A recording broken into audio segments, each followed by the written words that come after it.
Assalamualaikum warahmatullahi wabarakatuh. A'udzu billahi minasyaitonir rajim. Bismillahirrahmanirrahim. Alhamdulillahi rabbil alamin. Wassalatu wassalamu ala asyrafil mursalin wa ala alihi wa sahbihi ajma'in. Subhanaka la ilma lana illa ma 'allamtana innaka antal alimul hakim. ولا حول ولا قوة إلا بالله العلي العظيم. رضينا بالله ربا وبالإسلام دينا وبمحمد نبيا ورسولا. اللهم أعنا على ذكرك وشكرك وحسن عبادتك.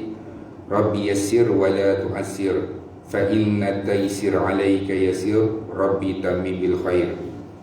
Nawaitu i'tikaf fi hadha masjid sunnatan lillahi ta'ala.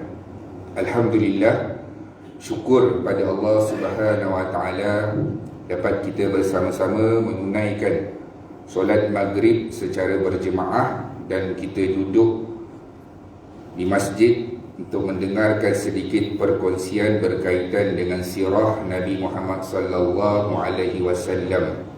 Mudah-mudahan ianya mendatangkan manfaat buat kita dunia dan akhirat insya-Allah.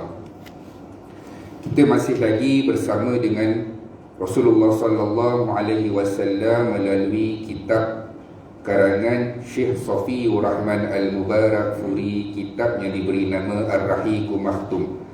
Sebuah kitab yang menceritakan perjalanan seorang manusia yang paling disayangi oleh Allah Subhanahu wa ta'ala, iaitu Muhammad bin Abdullah sallallahu alaihi wasallam.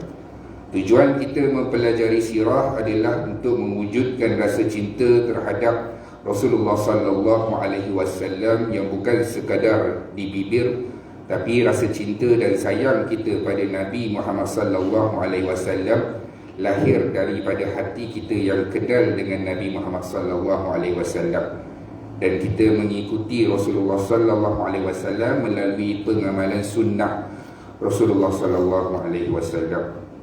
Sirah Nabi Muhammad terbahagi kepada dua fasa, iaitu Mekah dan Madinah. 53 tahun Rasulullah sallallahu alaihi wasallam duduk kekal di Mekah. Kemudian 10 tahun Rasulullah sallallahu alaihi wasallam berhijrah ke Madinah. Jadi keseluruhan hidup Nabi Muhammad adalah 63 tahun. Kita telah lihat pada pertemuan yang terdahulu berkaitan dengan dakwah Nabi Muhammad sallallahu alaihi wasallam apabila Allah Subhanahu wa taala menyeru Nabi Muhammad sallallahu alaihi wasallam melalui surah Al-Mudaththir. Ya ayyuhal mudaththir, wahai orang yang berselimut, bangun, beri peringatan. Kita dah lihat dah bagaimana Rasulullah sallallahu alaihi wasallam menjalankan dakwah ini. Strategi Rasulullah sallallahu alaihi wasallam berdakwah, Nabi bermula dengan rumah Nabi itu sendiri. Siapa dia? Isteri Nabi, orang yang paling dekat. Orang yang paling dekat iaitu Khadijah binti Khuwailid. Beliaulah manusia pertama di kalangan umat Nabi Muhammad sallallahu alaihi wasallam yang memeluk agama Islam. Rasulullah sallallahu alaihi wasallam begitu senang hati kerana teman serumah, sebilik dan sekatil memeluk Islam. Jadi Nabi rasa begitu gembira dan senang hati kerana orang yang serumah dengan Nabi masuk Islam dan menerima ajaran ini. Kemudian Rasulullah sallallahu alaihi wasallam mengislamkan juga siapa dia? Anak angkat Rasulullah sallallahu alaihi wasallam, iaitu siapa dia? Siapa dia? Ya? Zaid. Zaid telah memeluk Islam, di mana Zaid bin Harithah ni adalah hamba Rasulullah sallallahu alaihi wasallam yang dihadiahkan oleh Khadijah binti Khuwailid. Dia hamba kanak-kanak, kulit hitam, rambutnya kerinting. Dia menerima Islam daripada Rasulullah sallallahu alaihi wasallam. Kemudian apabila Zaid bin Harithah, Rasulullah sallallahu alaihi wasallam turut mengislamkan, iaitu Ali bin Abi Talib. Kita dah bincang dah macam mana Ali bin Abi Talib boleh duduk pula dengan Nabi, sedangkan dia anak Abu Talib. Rasulullah SAW ambil Ali bin Abi Talib daripada Abu Talib untuk dibela. Sebab apa? Mengenangkan Abu Talib ni banyak anak. Jadi dulu Rasulullah pernah duduk, pernah dijaga oleh Abu Talib. Nabi kita mengenang jasanya Nabi ini, Nabi ambil Abu Talib, bela dan duduk bersama dengan Rasulullah SAW. Hari ini insya-Allah kita akan lihat bagaimana dakwah Rasulullah SAW, strategi dakwah di Mekah. Di Mekah Rasulullah SAW berdakwah secara sembunyi-sembunyi, senyap-senyap selama 3 tahun. Sembunyi senyap-senyap ni macam mana? Rasulullah tengok dulu orang yang berpotensi untuk menerima Islam, baru Rasulullah pergi dekat dengan dia. Macam kita lah, kita kalau minat mancing, nak cari kawan, nak ikut trip memancing, kita akan tengok kawan mana yang suka memancing, baru kita pergi jumpa dengan dia. Kalau orang kat rumah tak ada joran, kita tak ada pun nak pergi tanya dia, ajak memancing, memang dia akan tolak. Begitulah dakwah Rasulullah SAW. Secara sembunyi-sembunyi Nabi berjumpa dengan orang-orang yang Nabi rasa berpotensi untuk menerima Islam. Antaranya adalah Sayyidina Abu Bakar As-Siddiq radhiyallahu anhu. Nabi pergi jumpa Abu Bakar sebab Abu Bakar kawan dengan Nabi daripada kecil lagi. Daripada kecil Rasulullah kenal dengan Abu Bakar, lalu ditawarkan Islam. Abu Bakar terus mengucap syahadu an la ilaha illallah wa annaka rasulullah, kamu adalah pesuruh Allah. Kemudian dalam 3 tahun ini Rasulullah berdakwah secara senyap-senyap, tak sampai 30. Anggaran yang dikatakan dalam kitab sirah adalah 30 hingga 40 orang saja yang memeluk Islam dalam suasana dakwah secara sembunyi-sembunyi.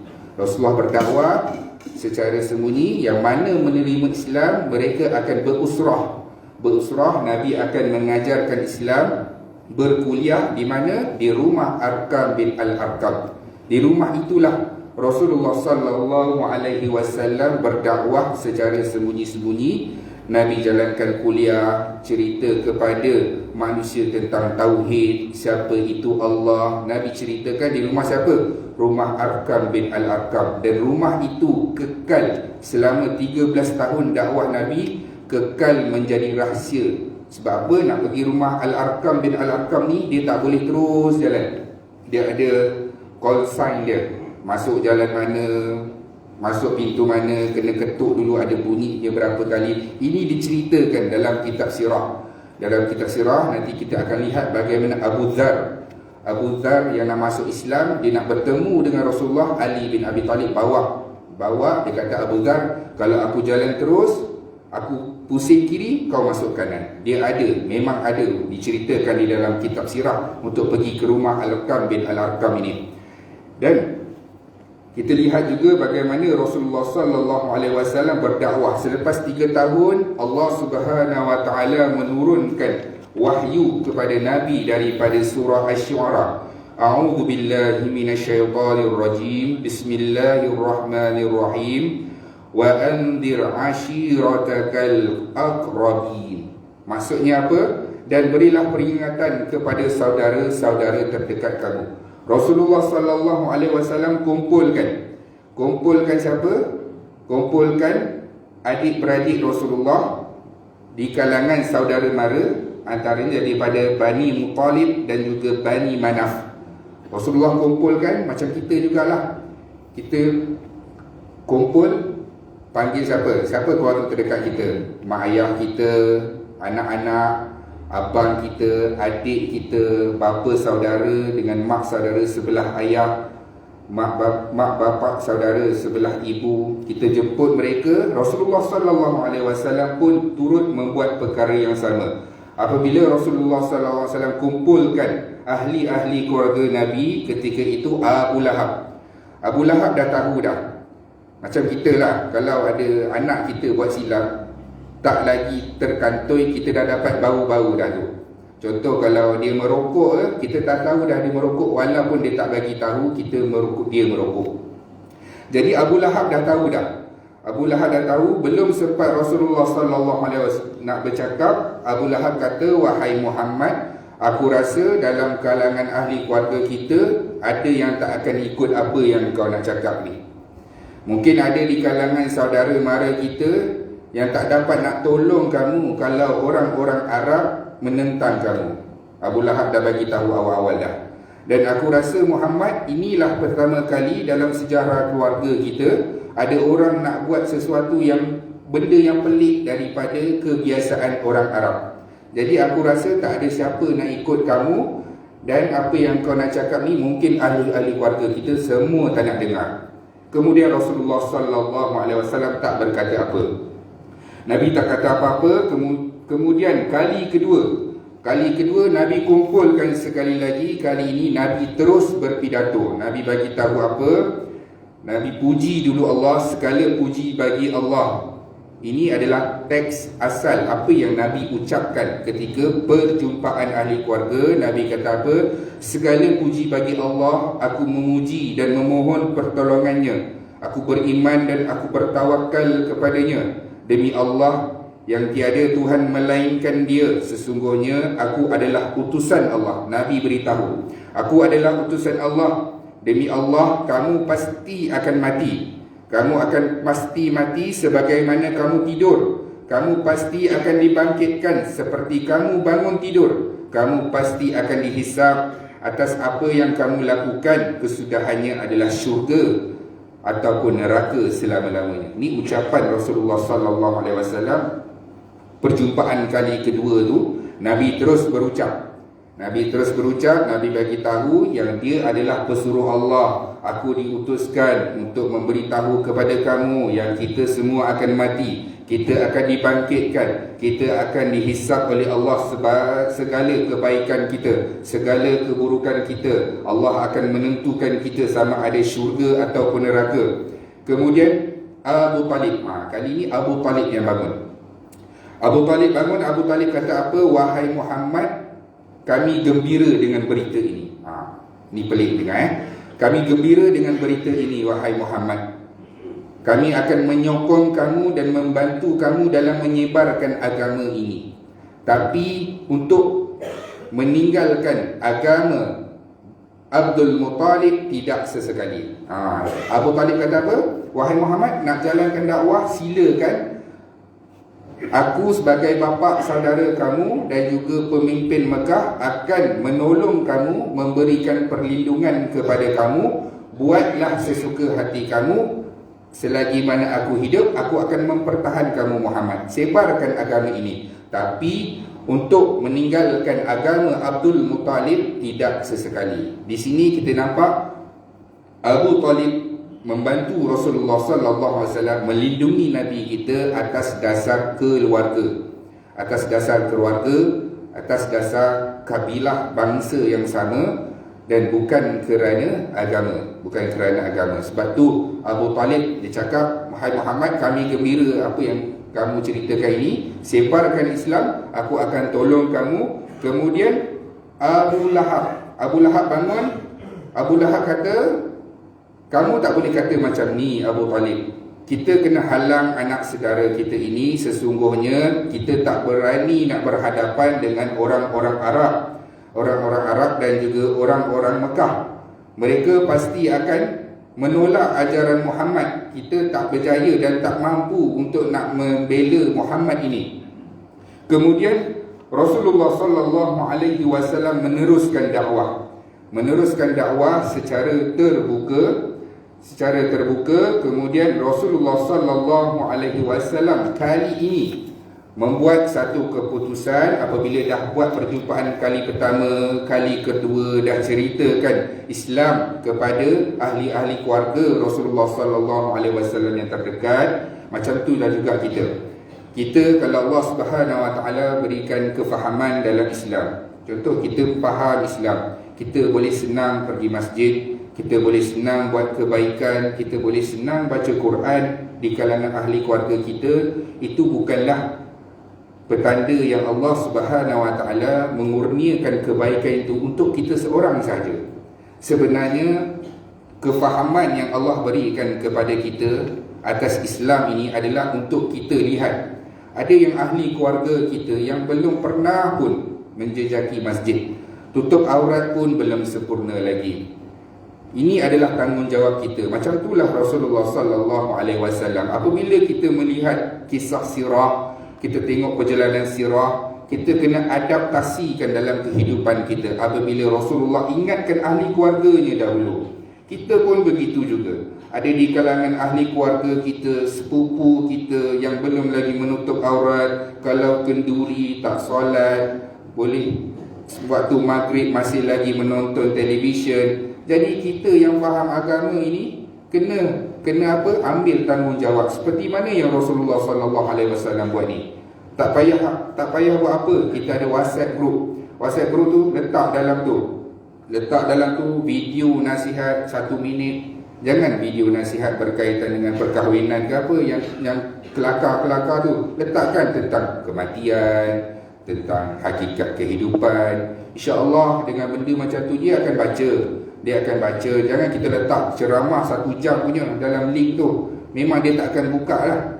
Letak video 1 minit, 2 minit. Sekurang-kurangnya kalau kita tak mampu bercakap, kita letak dalam WhatsApp group ahli keluarga kita. Mudah-mudahan bila dia dengar, kita berlepas daripada tanggungjawab apabila kita dipersoalkan oleh Allah Subhanahu Wa Taala. Sebab apabila kita di akhirat nanti, kita mungkin selesai dah dengan Allah Subhanahu Wa Taala, tapi hubungan kita dengan makhluk belum tentu lagi selesai. Sebab apa? Kita ada orang-orang yang kita dipertanggungjawabkan.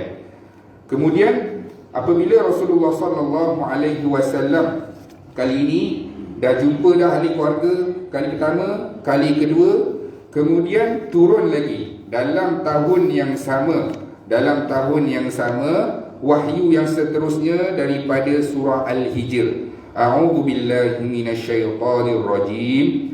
Fasda' bima tu'mar wa a'rid 'anil musyrikin. Maka sampaikanlah secara terus terang apa yang diperintahkan. Allah kata kali ini terus terang, open, face to face terus, dan berpalinglah daripada orang musyrikin. Kali ini sebar secara terus, dah tak payah dah nak dengan ahli-ahli keluarga, terus secara terbuka. Sebab apa? Sebab yang pertama, apabila Rasulullah berdakwah secara sembunyi-sembunyi, ini adalah untuk menguatkan kekuatan orang Islam. Maksudnya dah ada orang Islam, walaupun jumlahnya hanyalah 30 hingga 40 orang, sekurang-kurangnya akarnya itu telah pun ada. Sekurang-kurangnya bila Rasulullah memberikan dakwah secara terbuka, orang tak terkejut. Orang-orang Mekah, Quraisy tak terkejut. Apabila Rasulullah sallallahu alaihi wasallam menerima wahyu ini, Nabi pergi ke mana? Bukit Safa. Bukit Safa inilah yang tuan-tuan pergi umrah ataupun haji buat sa'i tu. Bukit Safa, Marwah tu. Safa itulah Rasulullah dulu 1400 tahun lebih dulu berdiri di situ menyampaikan Islam kali ini secara terang-terang.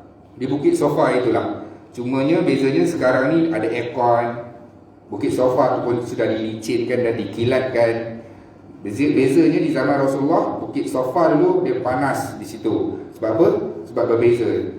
Dan di Bukit Safa itulah Rasulullah sallallahu alaihi wasallam berdiri untuk membuat satu pengumuman. Kenapa Rasulullah pilih Bukit Safa, bukannya dekat Kaabah ke, bukannya dekat Hajarul Aswad ke? Sebab apa? Sebab apabila orang Arab nak buat satu pengumuman yang besar, yang penting, mereka akan berdiri di Bukit Safa itu. Kemudian Rasulullah sallallahu alaihi wasallam mengucapkan satu perkataan, ya sabbaha. Ya sabbaha ini adalah satu perkataan yang digunakan oleh Mekah, orang-orang Mekah Quraisy, untuk sebelum mereka nak buat pengumuman, mereka nak bagi tahu ini ada benda penting ni. Benda penting yang nak terjadi dekat Mekah ni, mesti kena sebut perkataan itu, ya sabbaha. Jadi bila Nabi sebut, Nabi melaung dengan perkataan itu, semua orang-orang Mekah datang berkumpul di Bukit Safa tu untuk nak dengar berita apa ni. Berita apa? Kalau orang-orang yang dekat rumah tak boleh pergi sebab sakit ke, tak boleh berjalan ke, dia akan hantar wakil setiap rumah untuk pergi nak dengar apa benda besar yang nak berlaku ni. Adakah Rasulullah sallallahu alaihi wasallam menipu? Adakah Nabi menipu? Apabila Nabi menyebut perkataannya sabbaha, adakah Nabi tipu? Ada benda yang ada, tak ada benda yang nak serang, tapi Nabi sebut. Nabi sebut perkataan itu. Ini adalah menunjukkan bahawa apabila Rasulullah sallallahu alaihi wasallam nak buat satu pengumuman ini, ianya lebih besar daripada Mekah nak diserang oleh orang luar. Kerana ianya perkara akidah, perkara tentang ketuhanan yang menentukan seseorang itu sama ada dia kekal di dalam syurga ataupun dia kekal di dalam neraka. Jadi Nabi sebut ya sabbaha, kemudian Nabi berucap, Nabi kata apa? Nabi kata, aku adalah pesuruh Allah, aku diutuskan oleh Tuhan untuk menyampaikan kepada kamu peringatan. Sama isinya dengan isi ketika berjumpa dengan ahli-ahli keluarga Nabi. Sama isinya. Kemudian sampai di tengah-tengah ucapan Rasulullah sallallahu alaihi wasallam, apabila Nabi panggil, Nabi seru Bani Adi, Bani Fir, Bani Manaf dengan Bani Muttalib, semua ahli keluarga ada tu. Memang ramailah ketika itu. Kemudian apabila Nabi menceritakan tentang Islam, tentang Allah, sembah Allah, tinggalkan berhala, Abu Lahab mencela. Abu Lahab kata apa? Tabballaka Muhammad alihadza jama'tana. Dia kata, celaka kamu Muhammad. Inilah ucapan pertama penghinaan terhadap Rasulullah sallallahu alaihi wasallam ketika menjadi rasul, yang diucapkan oleh siapa? Oleh bapa saudara Nabi, iaitu Abu Lahab. Abu Lahab kata, tabbat laka Muhammad, celaka. Benda yang paling besar sekali dalam perkataan kesat. Abu Lahab kata, celaka Muhammad, kamu kumpulkan kami nak cerita benda ni, nak cerita pasal Islam, nak suruh kami tinggalkan berhala yang selama ini dah lama kita sembah bertahun-tahun. Lepas tu nak suruh kami tinggalkan berhala. Bukan sahaja berhala ini ada dekat Kaabah, hampir setiap rumah ada berhala. Bertahun-tahun kita sembah, nenek moyang kita sembah. Lepas tu kamu datang nak suruh kita tinggalkan berhala-berhala ini, nak tinggalkan ajaran nenek moyang kita ini. Ini sikap orang Quraisy Jahiliyah Mekah pada ketika itu, yang tak boleh nak tinggalkan adat. Adat ni dah memang sebati dalam kehidupan dia. Tak boleh terima benda yang baru yang telah disampaikan oleh Rasulullah sallallahu alaihi wasallam. Berbezanya apabila kita lihat Abu Lahab ini. Sewaktu kelahiran Rasulullah sallallahu alaihi wasallam, Abu Lahab lah yang paling gembira dengan kelahiran Nabi. Allah mengiktiraf yang paling gembira siapa dia? Abu Lahab. Betapa gembiranya Abu Lahab ini dengan kelahiran Muhammad. Dia menyembelih binatang, kemudian memerdekakan hamba. Saya dah bagi contoh dahulu masa kisah kelahiran Rasulullah. Memerdekakan hamba ini ibarat macam kita beli rumah hadiahkan ke orang. Nak umpamakan besarnya nilai memerdekakan hamba ni, kita bagi rumah dekat orang, nak ambil tak payah bagi sesin pun. Punyalah gembira Abu Lahab ketika kelahiran Rasulullah. Sangatlah berbeza apabila Rasulullah sallallahu alaihi wasallam mengisytiharkan Islam. Dialah yang paling melawan Nabi. Kerasnya dia lawan dengan Nabi seawal cahaya Islam baru nak bercahaya di bumi Mekah. Allah dah turunkan satu surah daripada surah Al-Masad, Tabbat Yada. Dia celakakan kepada Nabi, Allah celakakan pula kepada dia. Seawal Islam ini baru nak bercahaya, Allah tabbat yada abi lahabin wa tab. Allah celakakan Abu Lahab. Rasa-rasanya ada tak peluang Abu Lahab ini nak menerima hidayah daripada Allah? Kekal surah itu, belum lagi mati Allah dah kata Abu Lahab ini celaka. Berbezanya dia dengan waktu kelahiran Rasulullah sallallahu alaihi wasallam. Abu Lahab ini sangat berbeza dengan Abu Talib. Antaranya sebabnya apa? Sebab Abu Talib ini dengan bapa Rasulullah adalah seibu dan sebapa. Berbeza dengan Abu Lahab dengan bapa Rasulullah adalah sebapa sahaja, ibunya berbeza. Jadi kekuatan saudara itu tak ada pada Abu Lahab. Jadi Abu Lahab tentang Abu Lahab kata, celaka kamu Muhammad, untuk inikah kamu kumpulkan kami? Kemudian Nabi terus berucap. Kali Nabi tak berhenti, dia celakakan Nabi tapi Rasulullah tak berhenti. Rasulullah terus berdakwah. Nabi kata apa? Nabi kata, kalau aku kata di belakang bukit ini ada sekumpulan tentera ingin datang menyerang Mekah, kamu percaya tak? Kata orang-orang Quraisy Mekah yang ada dekat situ, dia kata, kami percaya Muhammad, kamu tak pernah berbohong. Kami percaya. Belum lagi, Nabi cuma cakap saja. Nabi kata, kalau ada di belakang bukit ni, kalau aku kata ada tentera yang datang nak serang Mekah, kamu percaya tak? Jadi jawab orang Quraisy yang ketika itu, ada yang belum lagi beriman, mereka kata, kami percaya wahai Muhammad. Kemudian Rasulullah terus menyampaikan khutbahnya, dan Rasulullah SAW terus menyeru anaknya Fatimah. Dia kata, wahai Fatimah, kalau Fatimah tak terima Islam, walaupun ayah ini adalah seorang Rasul, ayah tak akan dapat membantu Fatimah. Macam mana iman tak boleh diwarisi? Begitulah di mana Fatimah, kalau Rasulullah kata, walaupun aku ini Nabi, tapi kalau kau tak memeluk Islam, aku pun tak dapat menyelamatkan kamu. Macam mana Nuh tak dapat menyelamatkan anaknya, macam mana Lut tak dapat selamatkan isterinya. Begitulah peristiwa Rasulullah SAW di Bukit Safa. Dan pada ketika itulah Rasulullah berdakwah. Pertambahan orang Islam tak banyak. Antaranya pasukan dakwah Nabi ini yang diketuai oleh Nabi sendiri, kemudian Abu Bakar, ada Ali bin Abi Talib, ada Sa'ad bin Abi Waqqas, ada Abu Ubaidah bin Jarrah, ada macam-macam lagi sahabat, Mus'ab bin Umar. Mereka inilah yang berdakwah kepada orang Islam, dan jumlah pada ketika itu pertambahan tak banyak, hanya cuma 70 hingga 80 orang dalam satu pandangan melalui kitab Ar-Rahiqul Maktum. Pertambahan tak banyak, 70 hingga 80 orang sahaja. Jadi bila melihat pertambahan ini, Quraisy masa ni dah kata kita kena halang Muhammad. Dah mula dah. Mula-mula dia tak kisah sangat apabila Rasulullah berdakwah. Sebab apa?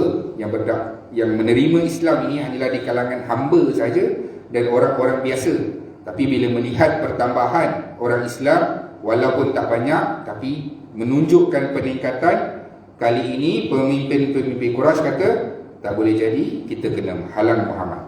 Ini dah mula dah. Apa tindakan pertama dia? Tindakan pertama dia adalah berjumpa dengan Abu Talib. Sebab apa? Muhammad ini adalah anak saudara. Abu Talib ni adalah pemimpin Mekah. Takkan nak main langgar je. Mesti jumpa bapa saudara Nabi, iaitu Abu Talib. Kali ini dia jumpa, dia kata, kita nak bawa isu apa dekat Abu Talib ni? Kita nak main isu apa ni? Nak suruh Abu Talib hentikan dakwah Nabi. Kita kata apa? Kita kata Muhammad ini menghina Tuhan-Tuhan kita. Ini apa yang berlaku sekarang lah. Kita sangat sensitif dengan orang menghina agama kita, menghina Tuhan kita.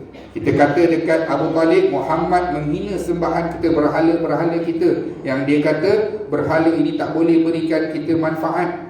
Dia kata kita ni buat perkara-perkara yang syirik, yang tak betul, yang salah. Kita mainkan sentimen tentang adat dan juga adat resam turun-temurun nenek moyang kita. Kita nak tengok Abu Talib kata apa. Mereka pun berjumpa dengan Abu Talib. Dia kata, wahai Abu Talib, bagi tahulah anak saudara kamu, dahlah, berhentilah berdakwah ni. Dah macam-macam dah. Ini akan menyebabkan perpecahan dalam orang Islam.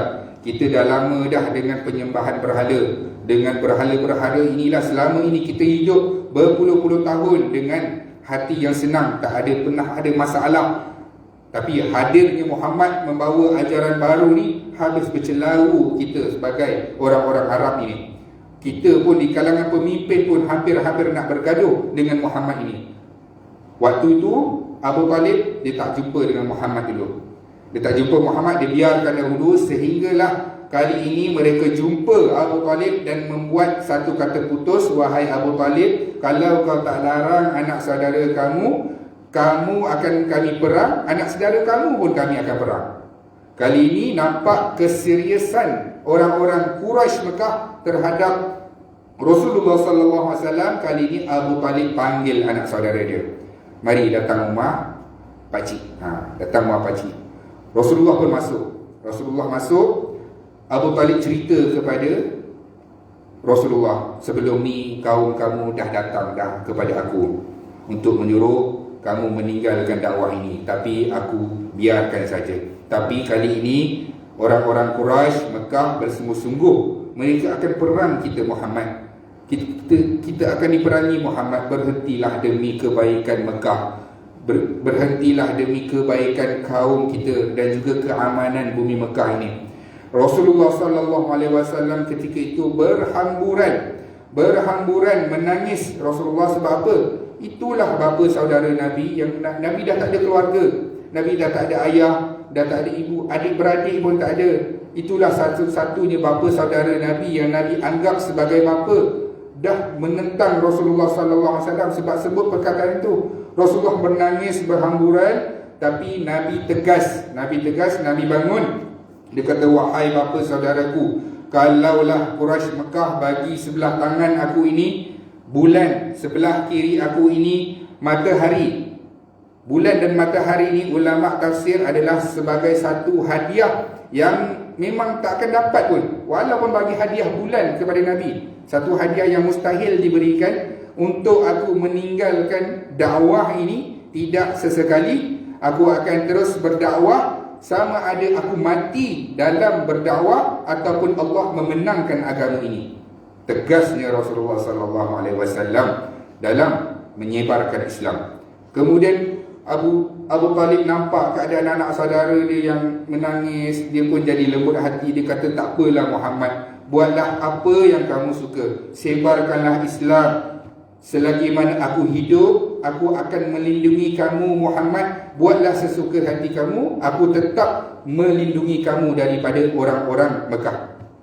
Inilah salah satu apabila kita melihat kisah daripada Abu Talib ini. Sungguh pun dia tidak masuk Islam, dia tidak mengucap dua kalimah syahadah, tapi dia tidak menentang dakwah Nabi.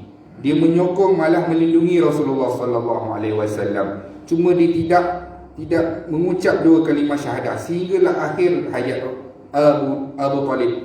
Jadi bila lihat perkara ini, kita yang duduk di masjid ini boleh, apa masalahnya? Hari-hari kita boleh ulang perkataan itu, syahadah kita. Hari-hari kita boleh perbaharui. Inilah nikmat yang selalu kita lupa. Sebab apa? Kita memang lahir daripada dulu, kini dan selamanya memang kita orang Islam, dan kita susah untuk nak mensyukuri nikmat ini. Sebab apa? Kita tengok nikmat yang besar dia, nikmat rumah, nikmat kedai, nikmat anak yang berjaya, nikmat kesihatan. Kita lupa nikmat inilah yang menentukan seseorang itu di dalam syurga ataupun selama-lamanya kekal di dalam neraka. Allah tak bagikan hidayah kepada Abu Talib.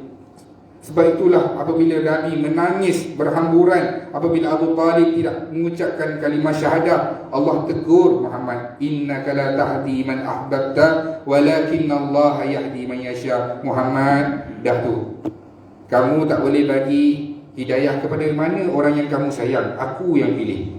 Kamu buat kerja saja, kamu berdakwah saja, Allah yang pilih. Jadi nikmat kita jadi orang Islam ini, yang kita boleh senang pergi masjid ni, adalah rahmat dan kasih sayang Allah Subhanahu Wa Taala yang hari-hari patut kita syukuri supaya Allah tak tarik nikmat ini. Kita boleh jamin ke sampai akhir hayat kita datang masjid? Kita boleh jamin ke kita boleh sampai akhir hayat kita menutup aurat? Kita boleh ada jaminan ke? Tak ada jaminan. Sebab tu kita berdoa hari-hari husnul khatimah, minta Allah bagi perakhiran kepada kita husnul khatimah. Hari ini mungkin kita kutuk orang yang hina Islam, mungkin Allah nak menterbalikkan suatu hari nanti, wallahu alam, kita pula jadi penentang Islam. Jadi bersyukurlah, sentiasa bersyukur, pujilah Allah dengan ucap alhamdulillah, supaya Allah mengekalkan nikmat Islam ini. Jadi apabila selesai peristiwa di Bukit Safa itu, musim haji dah nak dekat. Musim haji nak dekat, haji dah ada dah wujud dah. Cumanya pada ketika itu mereka mensyirikkan Allah dan juga mensalah ertikan haji itu. Maksudnya mereka bersa'i dalam keadaan telanjang. Mereka letakkan berhala di setiap kawasan-kawasan ibadah. Apabila lalu di hadapan berhala, mereka akan menunduk-nundukkan badan mereka.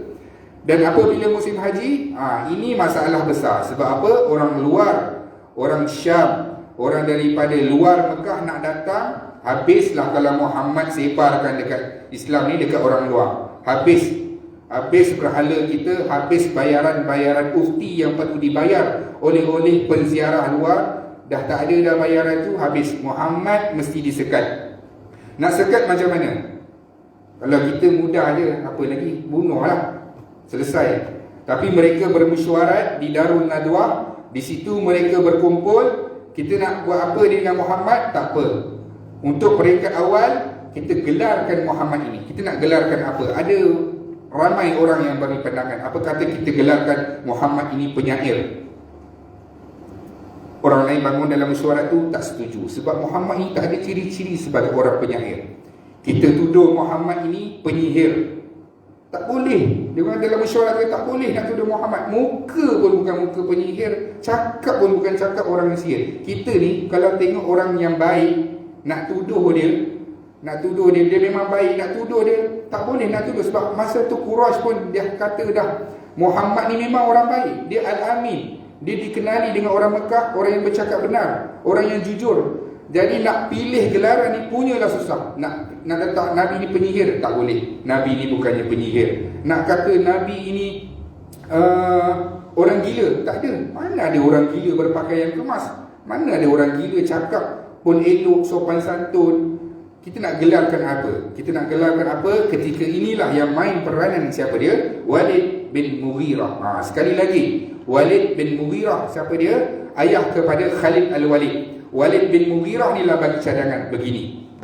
Kita kata dengan Muhammad ini, dia ini bukannya penyihir, tapi dia menggunakan perkataan apabila diucapkan memisahkan keluarga. Anak akan berpisah dengan ibu, si isteri akan berpisah dengan suami. Ialah sebab orang masuk Islam, dia nak gunakan peranan itu, akan memisahkan daripada keluarga yang lain. Jadi mereka gunakan perkataan, kita gunakan Muhammad ini menggunakan perkataan sihir yang boleh memisahkan orang lain. Yang ini disetujui. Sehingga kan Allah rakam perkataan yang diucapkan oleh Walid bin Mughirah di dalam Al-Quran. Apa dia? Apa yang dikatakan oleh Walid bin Mughirah ini diberitahu Allah Subhanahu wa taala dalam Al-Quran. Innahu fakara wa qaddar. Sesungguhnya dia berfikir dan menetapkan. Allah bagi tahu dalam Al-Quran, maka terazablah dia dengan cara berfikir. Maksudnya dia bersusah-susah berfikir. Kemudian apa lagi? Seterusnya dia menimbang-nimbang. Mukanya menjadi masam dan bersungut. Dia berfikir bersungguh-sungguh tu. Allah rakam dalam Al-Quran, dalam surah Al-Mudassir ayat 18 hingga 25. Balik ni tuan-tuan boleh tengok. Ayat ini merujuk kepada Walid bin Mughirah. Allah cerita betapa susah payahnya mereka ni bercadang, berfikir, bermesyuarat untuk memikirkan sama ada nak bagi gelaran apa kepada Muhammad ini. Sampai berkerut-kerut, sampai bersungut, sampai buat muka masam. Allah tulis dan rakamkan dalam Al-Quran untuk nak bagi tahu kepada kita. Ni dulu orang-orang netizen dulu ni, cara mereka berfikir nak jatuhkan Islam ni dengan cara macam mana. Kita pun sama juga. Bila kita tengok dalam Facebook posting, kita tengok orang nak melaga-lagakan, kadang-kadang orang Islam sendiri pun bertindak seperti itu. Inilah sikap yang Allah bagi tahu. Sebab tu ada sampai keluar satu gelaran keyboard warrior. Memang dia ni dikhususkan fake account untuk menyerang account orang-orang pendakwa Islam ini. Sebab apa? Tak ada orang siapa pun kenal. Jadi dia orang hentam. Inilah yang juga diceritakan oleh Allah Subhanahu wa taala pada peringkat awal Islam. Orang berfikir macam mana nak memfitnah Nabi Muhammad sallallahu alaihi wasallam, nak gelarkan Nabi dengan gelaran apa. Macam-macam kita tengok sekarang ni, penunggang agama. Ya ke orang tu penunggang agama? Penunggang yang macam mana? Jadi kita sebagai orang Islam yang pertamanya berlapang dada dalam menerima sebarang. Jangan mudah nak kongsi cerita. Jangan mudah kongsi, nak bergosip dengan perkara yang kita pun tak tahu. Macam saya tengok kisah orang yang dia perempuan, dia hafal 15 juzuk. Sebelum orang tahu yang dia tu tipu, macam-macam inilah mahat tahfiz. Hasil tahfiz, tak semestinya hantar tahfiz confirm baik. Tak semestinya belajar tahfiz akan menutup aurat. Padahal tak tahu pun cerita sebenar. Dia bukannya hafizah Quran pun. Dia hanya buat konten saja. Orang menyerang, habis semua orang-orang tahfiz kena serang. Sikap kita dalam menerima satu-satu berita, habis kita nak komen. Begitulah juga Rasulullah SAW dihentam oleh orang Quraisy dengan cara mereka tuduh Muhammad. Nak tuduh Muhammad ni menipu, tak boleh. Nak tuduh gila, tak boleh. Sebab tak ada ciri-ciri tu. Nak tuduh penyair, pesihir pun tak boleh. Jadi mereka gelarkan Muhammad menggunakan perkataan sihir yang boleh memisahkan orang-orang Islam, ahli-ahli keluarga. Anak berpisah dengan ibu, isteri berpisah dengan suami. InsyaAllah sekadar itu dulu. InsyaAllah kita akan tengok pada pertemuan yang seterusnya bagaimana perancangan orang-orang Quraisy. Mereka dah jumpa dah dengan Abu Talib, dah ready dah nak cakap apa kalau penziarah datang untuk melakukan haji. Kita tengok macam-macam yang kita pun tak sangka. Kita tengok Nabi susah berdakwah ni. Nanti kita akan tengok bagaimana Rasulullah SAW menghadapi suasana penentangan tersebut. Wallahu a'lam. Jadi sekadar itu dulu. Yang baik datang Allah, yang lemah adalah kelemahan saya sendiri. Wallahu a'lam. A'udzu billahi minasyaitonir rajim. Bismillahirrahmanirrahim. Alhamdulillahi rabbil alamin wassalatu wassalamu ala asyrafil anbiya'i wal mursalin wa ala alihi wa sahbihi ajma'in. Ya Allah, ya Tuhan kami, ampunkanlah dosa-dosa kami, dosa kedua ibu bapa kami, dosa ahli keluarga kami, dosa rakan-rakan kami. Ya Allah, ya Tuhan kami, bantulah kami dalam mentaati perintah-Mu, bantulah kami dalam meninggalkan segala larangan-Mu. Ya Allah, ya Tuhan kami, terimalah ibadah kami, solat kami, puasa kami, zikir kami, bacaan Quran kami sebagai pahala di sisi-Mu, dan ampunilah dosa-dosa kami. Ya Allah, ya Tuhan kami, matikan kami dalam keadaan husnul khatimah, jangan matikan kami dalam keadaan su'ul khatimah. Ya Allah, ya Tuhan kami, bangkitkan kami dalam keadaan Engkau redha dengan kami. Ya Allah, jadikan kubur kami sebagai taman-taman syurga, jangan jadikan kubur kami sebagai lubang-lubang neraka. Ya Allah, ya Tuhan kami, berilah buku amalan kami dengan tangan kanan kami, jangan berikan buku amalan kami dengan tangan kiri kami. Hisablah kami, timbanglah kami, permudahkanlah proses penimbangan kami di mahsyar nanti. Ya Allah, ya Allah, ya Tuhan kami, pimpinlah kami dalam meniti titian sirat-Mu. Ya Allah, ya Allah, ya Tuhan kami, himpunkan kami, kedua ibu bapa kami, ahli keluarga kami, rakan-rakan kami ke dalam syurga Firdaus-Mu tanpa hisab dan azab, dan jauhkanlah kami daripada azab api neraka Jahannam. Rabbana atina fid dunya hasanah wa fil akhirati hasanah wa qina adzabannar. Sallallahu ala sayyidina Muhammad wa ala alihi wa sahbihi wasallam. Walhamdulillahi rabbil alamin. Taqabbalallahu minkum.